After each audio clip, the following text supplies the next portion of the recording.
The morning sun painted London streets with a golden glow as crowds gathered outside Buckingham Palace. It was one of those perfect spring days when the city felt alive with possibility. Tourists from around the world had come to witness something truly special, the famous changing of the guard ceremony. Among the hundreds of people pressing against the black iron gates stood an elderly man who looked different from the usual tourists.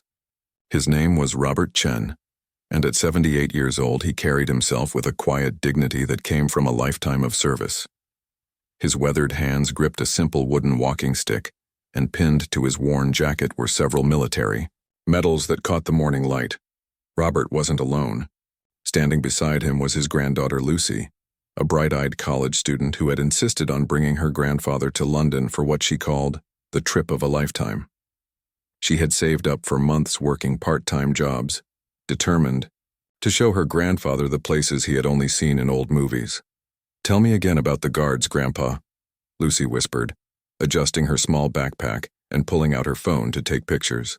"Why do they wear those big fuzzy hats?" Robert smiled, his eyes crinkling at the corners. "Those are called bearskin caps, sweetheart. They've been wearing them for over 200 years. Each one weighs about 2 pounds and stands 18 inches tall." Lucy giggled. "That's taller than my little brother. How do they even see where they're going?" "Years of training," Robert replied, his voice carrying the respect of one soldier for another. "These men are elite guards. They're not just for show. They're real soldiers who've served in wars around the world." As they talked, more people gathered around them. A family from Germany squeezed in to their left, the parents trying to hoist their young son onto the father's shoulders for a better view. To their right, an elderly couple from Australia shared stories about their own visit to London 50. Years ago on their honeymoon, the atmosphere was magical. Children bounced on their toes with excitement while adults checked their watches and cameras. Street vendors walked through the crowd selling small British flags and postcards. The smell of fresh coffee drifted from a nearby cart, mixing with the cool morning air. Robert watched it all with wonder. He had spent most of his life in a small town in California, working as a mechanic after returning from the Korean War.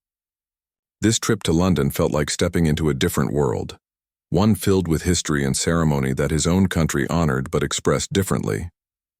"Look at all these people," he said to Lucy, gesturing with his walking stick. "Folks from everywhere, all here to see the same thing. There's something beautiful about that." Lucy nodded, snapping photos of the diverse crowd around them. She had always admired her grandfather's ability to find wonder in simple moments. Even though he had seen terrible things during his time in Korea, things he rarely talked about, he still approached the world with curiosity and kindness. As they waited, Robert struck up conversations with other visitors. He learned that the German family was on their first trip to Europe, that the Australian couple was celebrating their golden wedding anniversary, and that a young woman from Japan was studying abroad and had come to London for the weekend. "My grandfather always told me about places like this," Robert shared with the Japanese student whose name was Yuki. "He immigrated from China in the 1920s and used to dream about seeing the world. He never got the chance, but he made me promise to see it for both of us." Yuki smiled warmly. "That's beautiful. I think your grandfather would be proud that you're here." The conversation was interrupted by a commotion near the palace gates. The crowd began to stir with anticipation as palace staff appeared, setting up barriers and checking the area. A few police officers walked through, their presence reassuring rather than intimidating. "It's almost time," Lucy said excitedly, checking her phone. "The ceremony starts in 15 minutes. Robert felt a familiar flutter in his chest, the same feeling he used to get before important military ceremonies when he was young. There was something about the precision and tradition that never failed to move him. He thought about the young men who would soon march out in their red tunics and bearskin caps, carrying on traditions older than most countries. As more people arrived, the crowd became denser. Robert found himself pressed closer to the barriers, Lucy staying protectively close to his side. He noticed how people naturally helped each other, lifting children for better views, sharing information about the ceremony's schedule, and making room for elderly visitors to sit on small folding chairs. A tour guide with a British accent began explaining the ceremony to a group of American tourists nearby. The Queen's Guard has been protecting the monarch for over 350 years, she said, her voice carrying clearly through the morning air. Today you'll see the new guard take over duties from the old guard in a ceremony that hasn't changed in centuries. Robert listened with interest, appreciating the guide's knowledge and passion. He had always respected tradition, especially military tradition. During his own service in Korea, he had learned that ceremonies and rituals weren't just for show. They connected soldiers across time and space, reminding them that they were part of something larger than themselves. "Grandpa, look," Lucy pointed, toward the palace. "I think I see them getting ready." Sure enough, figures in red uniforms could be seen moving inside the palace courtyard. The crowd's energy shifted, becoming more focused and excited. Cameras came out, phones were raised, and children were lifted onto shoulders. Robert felt grateful to be there. At his age, he knew that opportunities like this were precious. His health wasn't what it used to be. The walking stick wasn't just for show. But Lucy had insisted that they take this trip together. "We need to make memories, Grandpa," she had said, "while we still can." The morning sun climbed higher, warming the crowd and creating perfect lighting for photographs. Street musicians played softly in the distance, adding to the festive atmosphere. A group of school children on a field trip gathered near Robert and Lucy, their teacher explaining the historical significance of what they were about to witness. "These guards don't just stand around looking pretty," the teacher explained to her students. "They're highly trained soldiers who've served in places like Afghanistan and Iraq. The ceremony you're about to see represents duty, honor, and service to country." Robert nodded approvingly at the teacher's words. Too often, people saw military ceremonies as mere spectacle without understanding the sacrifice and dedication they represented. Each guard standing motionless at his post had earned the right to be there through years of training and service. As the minutes ticked by, Robert reflected on his own military service. Korea felt like a lifetime ago, but certain memories remained, crystal clear. The cold mountain mornings, the weight of responsibility, the brotherhood formed with fellow soldiers. These things never truly left a veteran's heart. "You okay, Grandpa?" Lucy asked, noticing his thoughtful expression. "More than okay, sweetheart," he replied, squeezing her hand gently. "Just thinking about how lucky we are to be here together." Lucy smiled and leaned against his arm carefully, mindful of his balance. She had grown up hearing occasional stories about her grandfather's service, but only recently had she begun to understand what his generation had sacrificed. This trip was her way of saying thank you, not just to him but to all the veterans who had served their countries with honor. The crowd continued to grow, but the atmosphere remained cheerful and patient. Robert noticed how diverse the gathering was, people of all ages from many different countries, united by curiosity and respect for tradition. It reminded him of why he had served in the first place, to protect the freedom that allowed moments like this to exist. A gentle breeze stirred, the flags hanging from the palace, and somewhere in the distance a church bell chimed the hour. The changing of the guard ceremony was about to begin, and Robert Chen, Korean War veteran and grandfather, stood ready to witness something truly special alongside his beloved granddaughter Lucy. Neither of them could have imagined that this peaceful morning would soon be interrupted by an incident that would test everything Robert had learned about courage, dignity, and what it truly meant to serve others. But for now, in these final moments of calm, they simply enjoyed being together, in one of the world's most beautiful places, surrounded by the gentle murmur of excited voices and the promise of memories being made. The peaceful morning atmosphere began to shift when three young men stumbled into the crowd from a nearby pub. It was barely past noon, but they reeked of alcohol and carried themselves with the swagger of people who had been drinking since the night before.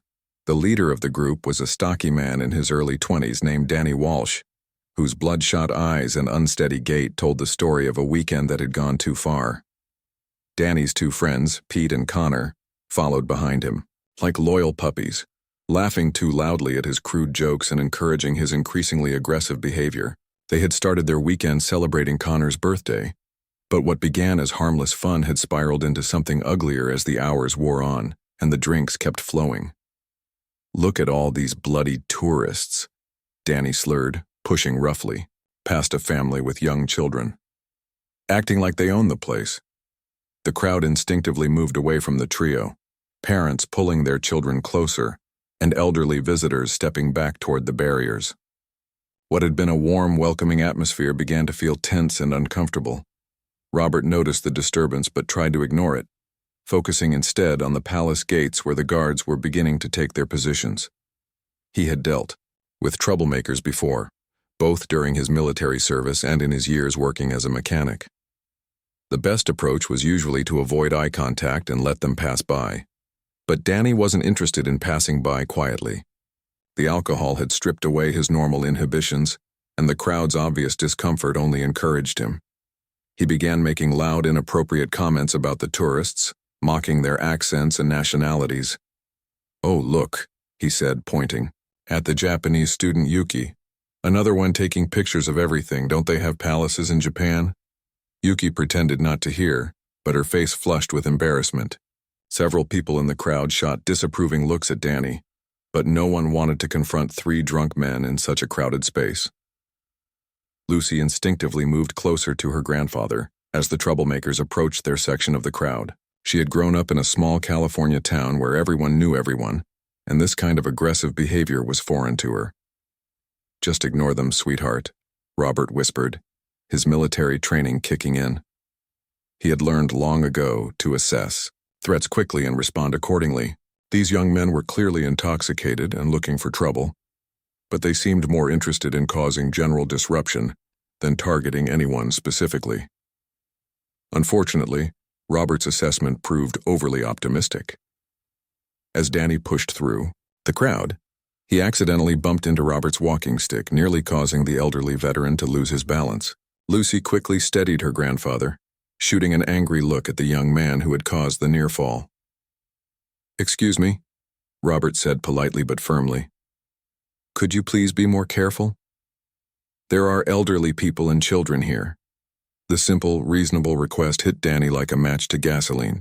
In his alcohol-clouded mind, the elderly man's polite words became a challenge to his authority, a public embarrassment that demanded a response. "What did you just say to me, old man?" Danny turned around, his face flushing red with sudden anger. Robert remained calm, his voice steady and respectful. "I just asked you to be more careful. My granddaughter and I are trying to enjoy the ceremony, and we'd appreciate if you could watch where you're going." The crowd around them began to take notice. Conversations quieted as people sensed the brewing confrontation. Some visitors started reaching for their phones, though whether to call for help or record the incident wasn't clear. Pete and Connor flanked Danny, their own liquid courage making them feel invincible. They had been following their friend's lead all weekend, and this seemed like just another opportunity to show how tough they were. "You think you can tell us what to do?" Pete chimed in, his voice slurring slightly. "This is our country, mate. Maybe you should go back where you came from." Lucy felt her anger rising at the ignorant comment, but Robert gently squeezed her hand, a silent signal to stay calm. He had faced much worse than 3 drunk young men during his military service, and he wasn't about to let them ruin what should be a special day with his granddaughter. "I'm not trying to tell you what to do," Robert replied, his voice remaining remarkably calm. "I'm just asking for common courtesy, that's all." Danny's friends laughed, but it was the ugly laugh of people looking for an excuse to cause trouble. The alcohol had turned their normal personalities into caricatures of themselves, amplifying their worst impulses while drowning their better judgment. "Common courtesy?" Danny mocked, stepping closer to Robert. "From some foreign tourist who thinks he can boss around British citizens?" "Actually, I'm American," Robert said quietly. "And I'm a veteran. I served in Korea." This revelation should have earned respect or at least diffused the situation. In most circumstances, even drunk young men would back down when confronted with a military veteran. But Danny was too far gone, too committed to his aggressive path to change course now. "A veteran?" he sneered. "Of what, the nursing home wars?" His Friends burst into laughter at what they thought was a clever joke. Several people in the crowd gasped at the disrespectful comment, and an elderly British gentleman started to step forward before his wife pulled him back. Robert felt the familiar tightness in his chest that came with being publicly disrespected, but his decades of life experience had taught him patience. He had faced enemy soldiers, workplace bullies, and neighborhood troublemakers. 3 drunk kids didn't intimidate him, but he was concerned about Lucy's safety and the effect this confrontation might have on the other families around them. "Look," Robert said, trying one more time to de-escalate. "We don't want any trouble. We're just here to see the ceremony like everyone else. Why don't you find a spot somewhere else, and we'll all have a good day." But Danny was past the point of reason. The combination of alcohol, peer pressure, and wounded pride had created a toxic mixture that demanded confrontation. He began circling Robert like a predator, looking for weaknesses and ways to assert his dominance. "Maybe I don't want to find somewhere else," Danny said, deliberately bumping into Robert again, this time harder. "Maybe I like it right here." Lucy couldn't stay quiet any longer. "Leave my grandfather alone," she said, her voice shaking with emotion. "He's 78 years old, and he served his country. Show some respect." The mention of Robert's age seemed to energize Danny rather than shame him. In his twisted thinking, picking on an elderly man made him seem tougher, not weaker. 78? He laughed. "What's he doing out here then? Shouldn't he be in a wheelchair somewhere?" The crowd's discomfort was becoming palpable. Children were starting to cry, and several families began moving away from the confrontation. But the press of people made it difficult to leave quickly, and many felt trapped between their desire to help and their fear of making the situation worse. Near the palace gates, the guards continued their stoic duty, but more than one had noticed the disturbance in the crowd. Their training demanded they remain motionless at their posts, but their eyes tracked the developing situation with professional interest. Guard William Thompson, a 10-year veteran of the British Army who had served tours in Afghanistan, watched the confrontation with growing concern. He had dealt with drunk troublemakers before, both as a soldier and as a guard, and he recognized the signs of a situation about to spiral out of control. Danny continued his harassment, emboldened by his friends' laughter and the crowd's obvious discomfort. He began making increasingly personal and cruel comments about Robert's age, his walking stick, and his military service. "Look at all those fake medals," Danny said, pointing at Robert's jacket. "Probably bought them at a costume shop. Real soldiers don't get that old." The comment cut deep, not because it was true, but because it demonstrated such complete ignorance about military service and sacrifice. Robert had earned every medal through blood, sweat, and dedication to his country and fellow soldiers. Lucy was crying now, both from anger and frustration at seeing her beloved grandfather treated so poorly. Other people in the crowd were becoming visibly upset, with several starting to speak up in Robert's defense. "That's enough," called out the British gentleman who had tried to intervene earlier. "You're making fools of yourselves." But Danny was beyond caring about public opinion. The confrontation had taken on a life of its own, fueled by alcohol, pride, and the toxic dynamics of group behavior. What had started as a simple request for courtesy had evolved into something much more dangerous. As the situation continued to escalate, none of the participants could have predicted how dramatically it was about to change. The peaceful morning ceremony was about to become the backdrop for an incident that would test everyone's character and reveal the true meaning of honor, courage, and respect. The tension in the crowd had reached a breaking point. What started as an accidental bump had escalated into something much more serious, and Danny Walsh was showing no signs of backing down. The alcohol coursing through his system had transformed him from a regular young man into someone his own mother wouldn't recognize. Robert Chen stood his ground with remarkable composure, but inside his heart was racing. Not from fear. He had faced much worse during his time in Korea, but from the protective instinct that every grandfather feels when his family is threatened. Lucy was pressed close to his side, tears streaming down her face as she watched her grandfather being tormented by 3 strangers. "Please," Lucy whispered to Danny, her voice breaking. Just leave us alone. We haven't done anything to you." Danny's response was a cruel laugh that sent chills through the crowd. Aw, is the little girl scared? Maybe Grandpa should have stayed. Home where it's safe. The comment triggered something primal in Robert. He had endured the insults to himself with dignity, but watching his granddaughter suffer because of his presence was unbearable. His grip tightened on his walking stick, and for a moment the disciplined veteran was replaced by a protective grandfather ready to defend his family. "That's enough," Robert said, his voice carrying a new edge of authority. "You can say whatever you want about me, but you will not frighten my granddaughter." Danny seemed to sense the change in Robert's demeanor, and instead of backing down, he chose to escalate further. "Oh, now the old soldier wants to fight? This should be interesting." The crowd around them had formed a rough circle, with families, pulling their children back but unable to look away from the unfolding drama.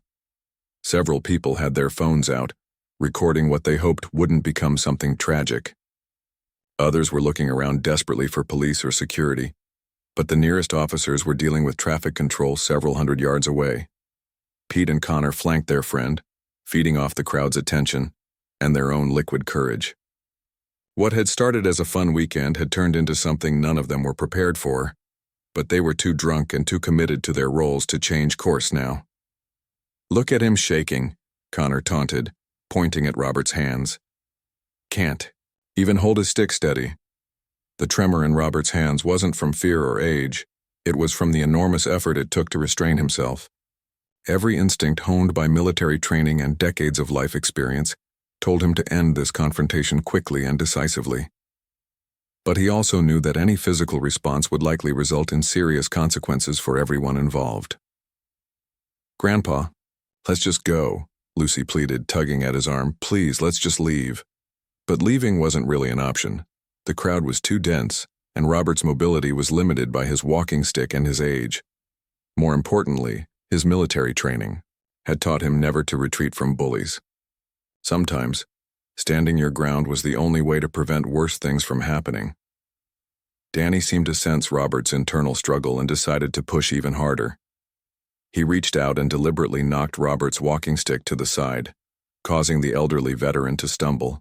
Lucy caught her grandfather's arm, preventing a fall, but the aggressive move had crossed a new line. "Oops," Danny said with mock innocence. "Clumsy me." The crowd gasped collectively. Several people started moving forward to help, but Danny's friends positioned themselves to block any intervention. What had been a verbal confrontation was becoming physical, and everyone present could sense that something terrible was about to happen. "Pick up your stick, old man," Danny commanded, his voice dripping with false concern. "We wouldn't want you to fall down." Robert bent slowly to retrieve his walking stick, his movements careful and deliberate. As he straightened up, he looked directly into Danny's eyes for the first time during the confrontation. What Danny saw there wasn't fear or confusion. It was the steady gaze of a man who had faced death and survived to tell about it. "Son," Robert said quietly, his voice carrying across the suddenly silent crowd, "you're making a mistake. I'm asking you one last time to walk away." The word "son" hit Danny like a slap. In his alcohol-addled mind, it sounded condescending, like Robert was treating him like a child. The truth was that Robert genuinely saw Danny as someone's son, someone who had been raised by parents who would be horrified to see their child behaving this way. "Don't call me son, you old fool," Danny snarled, stepping even closer. "You're not my father and you're not my superior. You're just some broken-down old man who doesn't know when to shut up." This time Robert didn't respond. He simply stood there, protecting Lucy with his presence while maintaining his dignity in the face of escalating aggression. His silence seemed to enrage Danny further, as if the lack of reaction was somehow disrespectful. The British gentleman who had spoken up earlier made another attempt to intervene. "Look here, young man, you've had your fun. Why don't you move along before this gets out of hand?" "Mind your own business, Grandad," Pete shot back. "This is between us and the tourist." The situation was spiraling beyond anyone's control. What had started as a minor incident was becoming a public spectacle that threatened to turn violent. Near the palace gates, guard William Thompson was watching with increasing alarm, his professional instincts warring with his duty to remain motionless at his post. Danny began circling Robert again, like a predator toying with prey. His movements were becoming more erratic, and his friends were egging him on with increasingly aggressive suggestions. The toxic combination of alcohol, peer pressure, and wounded pride was creating a perfect storm of bad decisions. "You know what I think?" Danny said, his voice getting louder. "I think you're not a real veteran at all. I think you're just some sad old man playing dress-up." He reached out suddenly and grabbed one of the medals pinned to Robert's jacket, a bronze star that the veteran had earned for courage under fire during some of the heaviest fighting of the Korean War. "This?" Danny held up the medal mockingly. "This looks like something from a cereal box. Where'd you really get it, a thrift store?" The crowd's horrified gasps were audible throughout the area. Even Danny's friends looked uncomfortable with this new level of disrespect. Grabbing a veteran's medals was crossing a line that even drunk troublemakers usually recognized. Lucy let out a sob that seemed to echo through the suddenly silent crowd. Seeing her beloved grandfather's military honors treated with such contempt was more than she could bear. "Those medals are real," she cried out. "He earned them fighting for freedom. He earned them fighting for people like you." Danny looked at the medal in his hand, then at the crowd of horrified faces surrounding him. For a moment, it seemed like he might realize what he had done and back down. But instead, he made the worst decision of his young life. "Freedom?" He laughed, tossing the medal carelessly to the ground. "From what? You Americans think you're heroes, but you're just bullies with better uniforms." The medal hit the pavement with a soft clink that seemed to reverberate through the crowd like a gunshot. Robert stared down at his bronze star lying in the dirt, and something fundamental shifted in his expression. He had endured the insults to himself with grace. He had tolerated the threats and the physical intimidation. He had even remained calm when Danny had frightened Lucy. But watching his medal, a symbol of his service, his sacrifice, and his fallen comrades, being treated like garbage, was more than even his remarkable self-control could withstand. "That medal," Robert said quietly, his voice carrying a weight that made the entire crowd fall silent, "was given to me for pulling 3 wounded soldiers out of enemy fire. 2 of them made it home to their families. 1 didn't." He bent down, slowly, picked up his bronze star and carefully pinned it back to his jacket. When he looked up at Danny again, there was something new in his eyes. Not anger, but disappointment so profound that it seemed to age him another 10 years. "You have no idea what you just did," Robert said, his voice barely above a whisper. Danny, perhaps sensing that he had crossed a line from which there was no return, decided to double down on his aggression. The alcohol and his friends' encouragement had created a monster that even he couldn't control anymore. "Yeah?" Danny said, clenching his fists. "Well, maybe it's time someone taught you some respect for your betters." The threat was unmistakable. A 78-year-old veteran, barely able to stand without his walking stick, was being threatened with physical violence by a man less than a third his age. The crowd watched in horror as Danny pulled back his fist, clearly intending to strike an elderly man who had served his country with honor. Time seemed to slow as the fist moved toward Robert's face. Lucy screamed. Several people in the crowd started forward to help, but they were too far away and too late. Robert himself stood motionless, not from fear, but from the terrible realization that some people were beyond reasoning with. In that suspended moment, as Danny's fist approached its target, no one could have predicted what was about to happen next. The peaceful ceremony was about to become the stage for an intervention that would restore faith in human decency and remind everyone present what true honor really looked like. In that frozen moment, as Danny's fist moved through the air toward Robert's face, the impossible happened.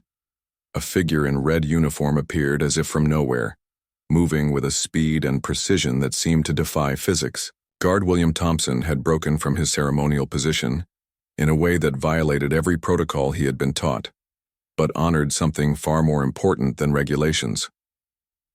The crowd gasped collectively as Thompson stepped between Danny and Robert, catching the young man's wrist in mid-swing with a grip that was firm but controlled. The movement was so fluid, so perfectly timed, that it looked almost choreographed. Danny's fist stopped inches from Robert's face, trapped in the iron grip of a man who had been trained to respond to threats with surgical precision. "I believe that's quite enough," Thompson said, his voice carrying the calm authority of someone accustomed to command. His bright red tunic and imposing bearskin cap made him look like something from a fairy tale, but the strength in his grip and the steel in his voice were very real. Danny stood frozen, his alcohol-clouded brain struggling to process what had just happened. One moment he had been about to punch an elderly man, and the next he was face to face with one of the Queen's guards, who had somehow materialized between them like a guardian angel. "Let go of me," Danny slurred, trying to pull his hand free. But Thompson's grip was like a vice, holding him firmly but without causing injury. The guard's training had taught him exactly how much pressure to apply to control a situation without escalating it. "I'll release you when you demonstrate that you can behave like a civilized human being," Thompson replied, his tone remaining perfectly calm despite the extraordinary circumstances. "This gentleman is a military veteran, and he deserves your respect, not your aggression." The crowd was stunned into complete silence. No one had ever seen a Queen's Guard break from their rigid ceremonial duties. These men were famous for their ability to remain motionless no matter what happened around them. Tourists often tried to make them laugh or react, but they stood like statues through rain, heat, and every conceivable distraction. But William Thompson had just shattered that legendary composure to protect a stranger from assault. Lucy was crying with relief, her hands pressed to her mouth as she watched the guard holding Danny's fist away from her grandfather. Robert himself stood, transfixed not by fear but by recognition. He was looking at something he understood on a molecular level. One soldier protecting another. Pete and Connor, Danny's friends, were backing away slowly, their liquid courage evaporating in the face of actual authority. The sight of their friend being controlled so easily by the guard had sobered them considerably, and they were beginning to realize just how badly this situation had spiraled out of control. "You can't touch me," Danny protested, though his voice lacked its earlier aggression. "I know my rights." "Indeed you do," Thompson agreed, still maintaining his grip. "You have the right to behave with dignity and respect toward your fellow human beings. You also have the right to face the consequences when you choose not to exercise that first right." Other guards had noticed Thompson's intervention, but rather than breaking ranks themselves, they maintained their positions while keeping careful watch on the situation. Their training told them to trust their colleagues' judgment, and Thompson was known among the guards as a man who didn't act without good reason. "This is harassment," Danny tried again, though his protests were growing weaker. The combination of alcohol wearing off and the reality of his situation setting in was making him increasingly aware of how foolish he had been. "On the contrary," Thompson replied, "this is protection. I'm protecting this veteran from assault. I'm protecting you from making the worst mistake of your life. And I'm protecting everyone else here from having to witness violence against an elderly hero." The word hero hung in the air like a bell toll. Robert shifted uncomfortably at the designation, but Thompson's assessment was shared by everyone in the crowd. The contrast between the dignified elderly veteran and the aggressive young drunk could not have been more stark. "Let me explain something to you," Thompson continued, his voice taking on an educational tone. "The gentleman you were about to assault served his country during the Korean War. Do you know what that means?" Danny mumbled something unintelligible, but Thompson pressed on. "It means that while most young men his age were going to university or starting careers, he was fighting in frozen mountains against an enemy that wanted to destroy everything we hold dear. It means he left his family and his comfortable life to defend strangers he would never meet." The crowd was hanging on every word. Thompson's voice carried the weight of someone who understood military service from the inside, and his respect for Robert was evident in every syllable. "It means," Thompson continued, "that he has earned the right to attend a simple ceremony without being harassed by someone young enough to be his great-grandson." Lucy was openly weeping now, overwhelmed by seeing her grandfather defended with such eloquence and authority.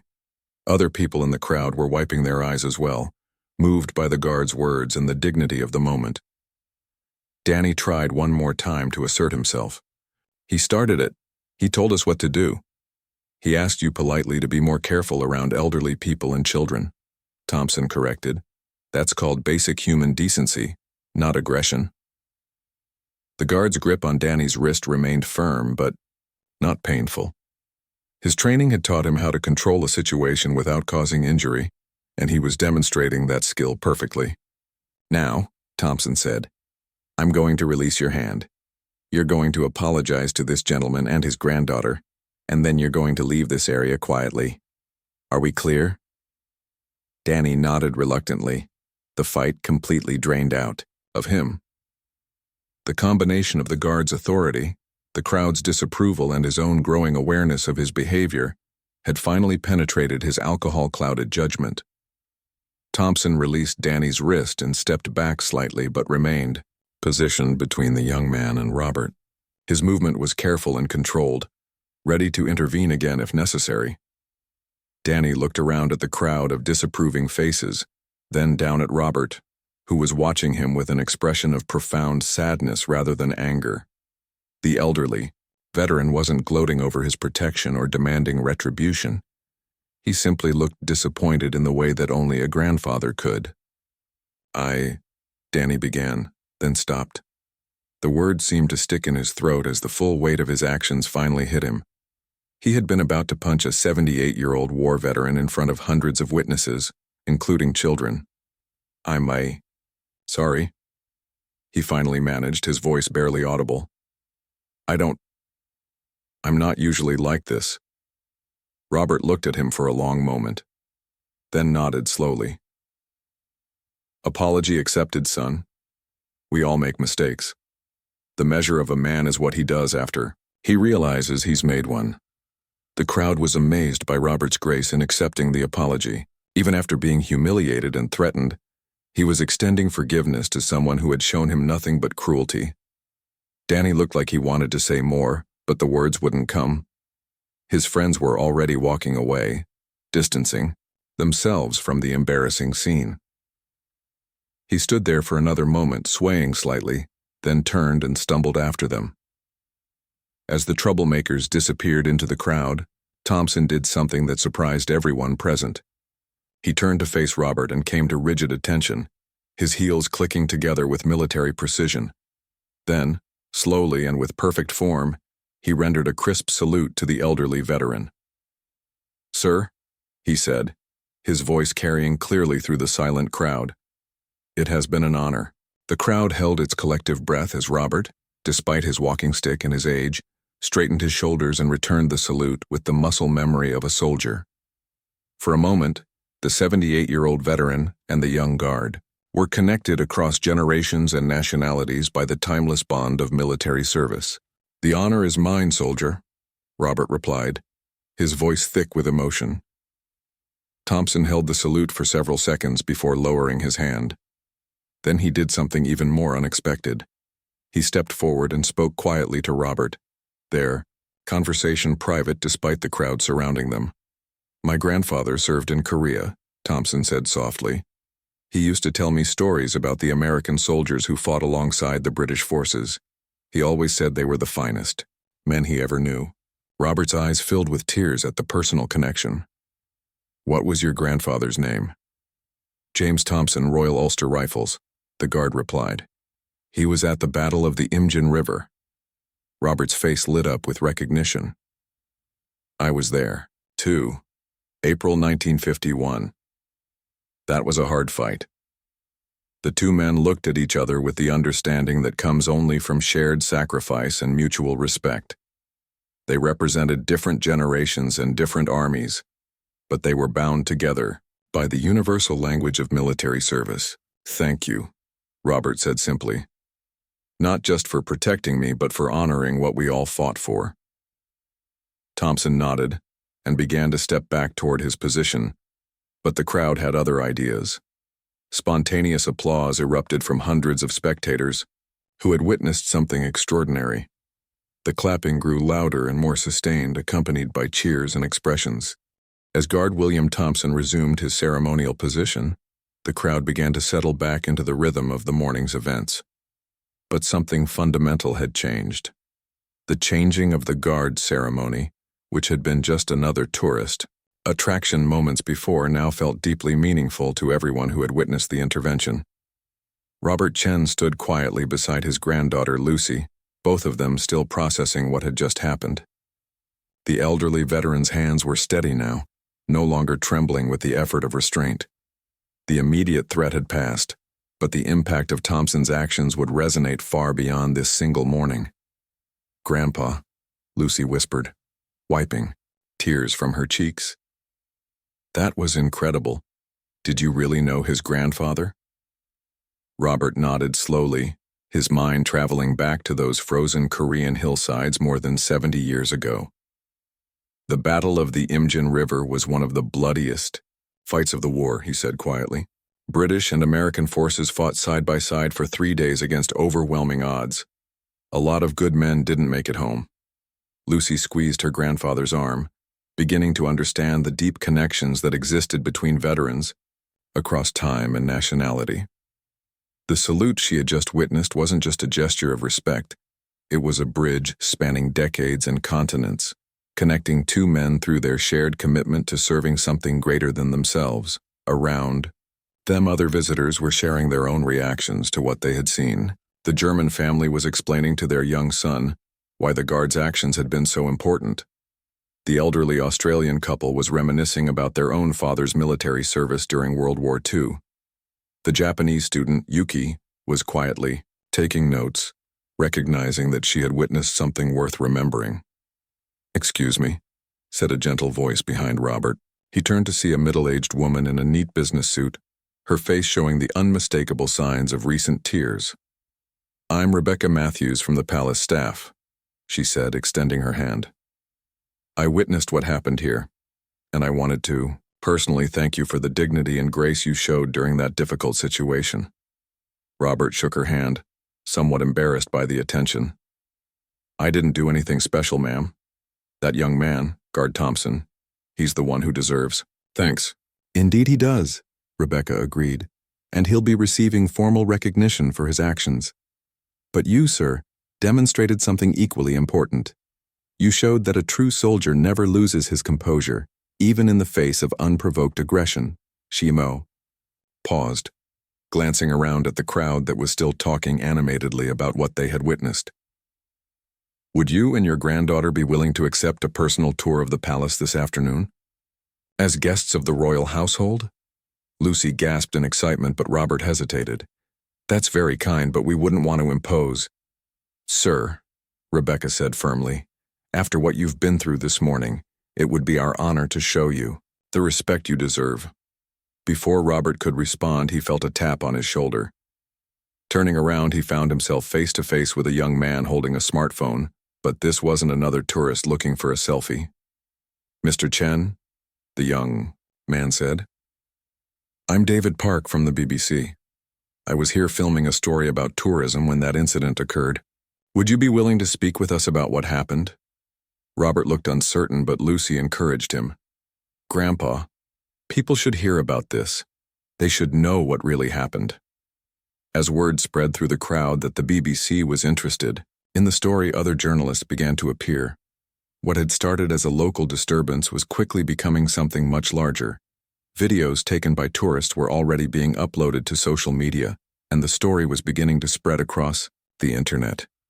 Thompson, still standing rigidly at his post, could hear the growing commotion but couldn't turn to look. His training demanded absolute focus on his duties, even as he wondered what kind of attention his actions might bring. He had acted on instinct and principle, never considering the possibility that his intervention might become public. Within hours, the story had exploded across social media platforms. The video of Thompson's intervention, followed by the exchange of salutes between the guard and the veteran, was being shared thousands of times per hour. Comments poured in from around the world, praising both men for their conduct and expressing hope that such displays of honor and courage still existed. But the story's impact went far beyond social media. News outlets picked up the footage, and by evening it was being broadcast on television networks across Europe and America. The image of the young guard protecting the elderly veteran became symbolic of something larger. a reminder that basic human decency and respect for military service transcended national boundaries. Danny Walsh, meanwhile, was sobering up in a London police station. His friends had abandoned him after the incident, and he was left alone to confront the reality of what he had almost done. The desk sergeant, a veteran himself, had seen the viral video and made sure Danny understood exactly how close he had come to committing assault on camera in front of hundreds of witnesses. "You're lucky that guard intervened," the sergeant told him bluntly. "Not just because you would have been arrested for assault, but because that old man you were threatening is tougher than you think." Korean War veterans didn't survive they survived by backing down from fights. As the day progressed, more details emerged about both Thompson and Robert. Thompson, it turned out, had served multiple tours in Afghanistan and had been decorated for bravery under fire. His decision to break protocol to protect a veteran was consistent with a career marked by putting others before himself. Robert's story was equally compelling. After returning from Korea, he had worked as a mechanic while raising 3 children as a single father after his wife died young. He had volunteered with veterans organizations, helped other soldiers adjust to civilian life, and had been quietly supporting military families for decades. The palace staff, recognizing the positive attention the incident was bringing, made an unprecedented decision. Guard Thompson was not only not disciplined for breaking protocol, but was commended for his actions. Moreover, he was granted permission to give a brief interview about the incident. "I did what any soldier would do," Thompson told the BBC that afternoon. "When you see someone threatening a veteran, especially someone who served with the distinction that Mr. Chen clearly has, you don't think about regulations or protocols. You think about what's right." The interviewer asked about the personal connection Thompson had mentioned with Robert, his grandfather's service in Korea. Thompson's voice grew thick with emotion as he explained. "My grandfather rarely talked about the war, but he always spoke with incredible respect about the American soldiers he fought alongside. He said they were willing to die for people they'd never met, in a country most of them couldn't find on a map before they were sent there. When I saw Mr. Chen being threatened, I heard my grandfather's voice telling me that some things are more important than following orders." The interview was watched by millions, and Thompson became an overnight symbol of honor in action. But, perhaps more importantly, it sparked conversations about respect for veterans and the importance of standing up for others in need. Robert and Lucy's afternoon tour of the palace was unlike anything they could have imagined. Rebecca Matthews personally guided them through rooms normally closed to the public, sharing stories about the palace's history and its connection to military service throughout the centuries. But the most meaningful moment came when they were introduced to other members of the Queen's Guard. One by one, these elite soldiers approached Robert to shake his hand and thank him for his service. Many shared stories about their own family members who had served in various conflicts, creating connections that transcended their formal duties. "You know," one young guardsman told Robert, "we spend a lot of time standing perfectly still while people take pictures and try to make us laugh. Sometimes we forget that we're part of something bigger than ceremony. What happened today reminded us why we're really here." As evening approached and their palace visit concluded, Robert and Lucy found themselves back outside the gates where the morning's drama had unfolded. The crowds had thinned, but a steady stream of people was still approaching them, having recognized Robert from the news coverage. A group of school children on a delayed field trip stopped to meet the famous veteran, and Robert found himself answering questions about his military service and the importance of standing up for others. Lucy watched proudly as her grandfather patiently explained concepts of duty, honor, and sacrifice to the young minds. "The most important thing to remember," Robert told the children, "is that being brave doesn't mean you're not scared. It means you do the right thing even when you are scared. That guard today, he wasn't thinking about being brave, he was just thinking about protecting someone who needed help." As the day wound down, Thompson's shift ended, and he was finally able to speak privately with Robert and Lucy. The 3 of them sat on a bench near the palace, 2 generations of military service represented in the aging veteran and the young guard. "I want you to know," Thompson said to Robert, "that what happened today changed me.